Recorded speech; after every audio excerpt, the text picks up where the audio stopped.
আসন্ন নির্বাচনকে ঘিরে নজিরবিহীন এক ঘটনা ঘটিয়েছে জামায়াতে ইসলামী। দলটি প্রথমবারের মতো দাঁড়িপাল্লা প্রতীকে একজন হিন্দু প্রার্থী দিয়েছে। বাংলাদেশের রাজনীতিতে যা তাক লাগানোর মতো ঘটনা। খুলনা ১ আসনে মনোনয়ন পাওয়া কৃষ্ণনন্দী আওয়ামী লীগের সাবেক মন্ত্রী নারায়ণ চন্দ্র চন্দ্রের অতি ঘনিষ্ঠ ব্যক্তি। বিষয়টি নিয়ে আলোচনা সমালোচনা যখন তুঙ্গে, তখন বিস্ফোরক তথ্য নিয়ে হাজির হলেন আলোচিত সাংবাদিক জুলকারনাইন সায়ের।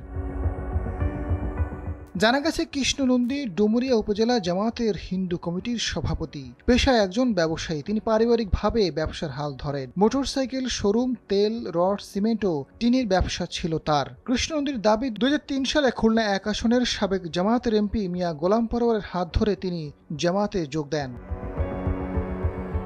এদিকে কৃষ্ণনন্দীর রাজনৈতিক যাত্রা নিয়ে বিতর্ক কম নয়। স্থানীয় আওয়ামী লীগ ও সাধারণ মানুষের অভিযোগ, বিগত আওয়ামী লীগ সরকার আমলে কৃষ্ণনন্দী ছিলেন সাবেক মৎস্য ও প্রাণী সম্পদ মন্ত্রী নারায়ণ চন্দ্র চন্দ্রের ঘনিষ্ঠজন। সম্প্রতি কৃষ্ণনন্দীর সঙ্গে ভারতের গোয়েন্দা সংস্থা রয়ের ঘনিষ্ঠতা থাকতে পারে, এর সপক্ষে কিছু ছবি সোশ্যাল মিডিয়ায় ঘুরপাক খাচ্ছে। ছবিগুলো প্রকাশ করেছেন আল জাজিরার অনুসন্ধানী সাংবাদিক জুলকারনাইন সায়ের।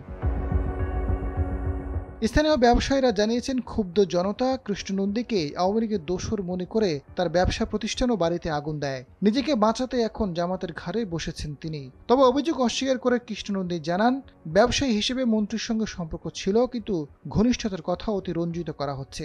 নারায়ণ চন্দ্র মন্ত্রী হওয়ার পর ব্যবসায়ীদের পক্ষ থেকে তাকে ফুল দেওয়ার ছবি নিয়ে এখন কাদা ছড়াছড়ি হচ্ছে।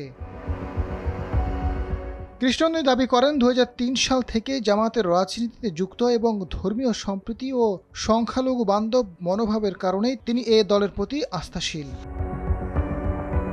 এদিকে জামায়াত শুরু থেকে ভারত বিরোধী হলেও আসন্ন নির্বাচনকে ঘিরে দলের অবস্থান পরিবর্তন এনেছে। তারই অংশ হিসেবে হিন্দু সম্প্রদায় থেকে দলীয় প্রার্থী দিয়েছে তারা। আওয়ামী লীগ মাঠে না থাকায় সেই সুযোগ লুফে নিচ্ছে জামায়াত।